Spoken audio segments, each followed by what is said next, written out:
When Ethan was born without arms and legs, the hospital room fell silent. His mother held him close, tears streaming down her face as she whispered, "How will my child live in this world? How will he eat? How will he walk? How will he go to school?" His father placed a trembling hand on her shoulder and said softly, "He may not have limbs, but he has life, and that is enough to begin with." Still at night, when everyone was asleep, his mother would lie awake, staring at the ceiling, her heart heavy with worry. Sometimes she would hold baby Ethan against her chest and cry, whispering, "What will happen to you when I am not here?" His father tried to stay strong, often saying, "He is not weak, he is our son, he will find his way." But deep inside, he too feared the cruel eyes of the world. Yet Ethan grew up different from their fears. He was a cheerful child who laughed more than he cried, who found joy in the smallest things. He would roll across the floor to chase a toy, and when he managed to reach it, he would burst out in laughter as if he had won a prize. He learned to flip pages of a book using only his chin, and whenever his mother saw him struggling, her eyes would fill with tears. "Oh, Ethan," she would sigh, "life is too hard for you." But Ethan, with his little round face glowing, would look up at her and say, "Don't worry, Mom, I'll find my way. You'll see." His innocent words, spoken with so much confidence, made her heart ache and heal at the same time. Even when fear tried to crush their hearts, Ethan's smile reminded them that hope was still alive. As Ethan grew older, he carried a dream inside him that no one else could even imagine. He wanted to swim.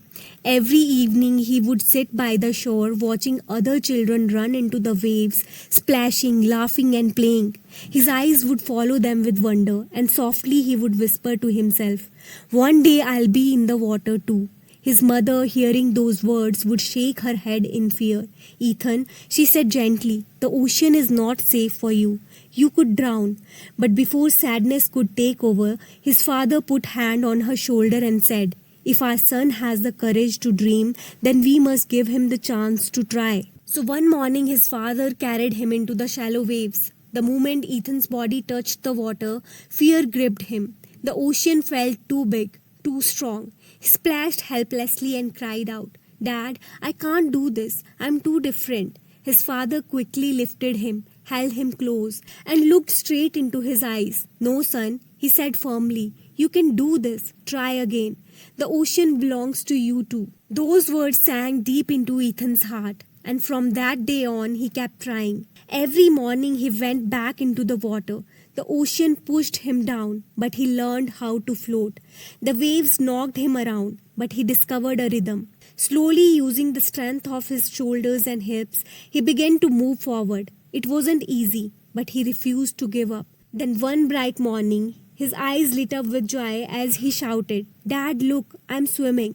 His father's face filled with pride, and for Ethan it was the beginning of a new life. When news of a local swimming race spread in the town, people laughed at the idea of Ethan joining. "How can a boy without arms and legs swim in a race?" they mocked. But Ethan didn't get angry. He only smiled and said calmly, "Maybe I won't win, but I'll finish." On that day of race, the beach was full of people, everyone waiting to see what would happen. The whistle blew, and the other swimmers rushed forward, their arms cutting through the water with speed. Ethan was far behind, each movement slow and heavy, but for him every stroke was a victory. From the shore, his father shouted with all his strength, "Come on, Ethan, you can do it." Ethan's body ached, his muscles burned, and his breath grew short. Yet he kept whispering to himself, "Just one stroke, just one more." Time seemed to move slowly. Minutes felt like hours, but Ethan never gave up. Finally, when the sun was sinking in the sky, his handless body touched the finish wall. For a moment, there was a silence, and then the whole beach erupted in cheers. People clapped, some even cried, and his mother ran to him with tears streaming down her face. "You did it, Ethan, you did it," she cried, holding him tightly. He had not won the medal, but he had won something far greater, the respect of those who doubted him, and the courage to never doubt himself again. Years later, Ethan returned to that same shore, but this time as a coach. Around him stood children who felt weak, scared, or different, their eyes filled with uncertainty. Ethan smiled at them and said, "The world will always try to put limits on you, but only you can decide how far you will go. If I can swim without arms and legs, then believe me, you can do anything." If you felt inspired by Ethan's journey, don't forget to like, share, and subscribe to this channel for more such stories of hope and courage. Your support keeps us bringing these powerful stories to life.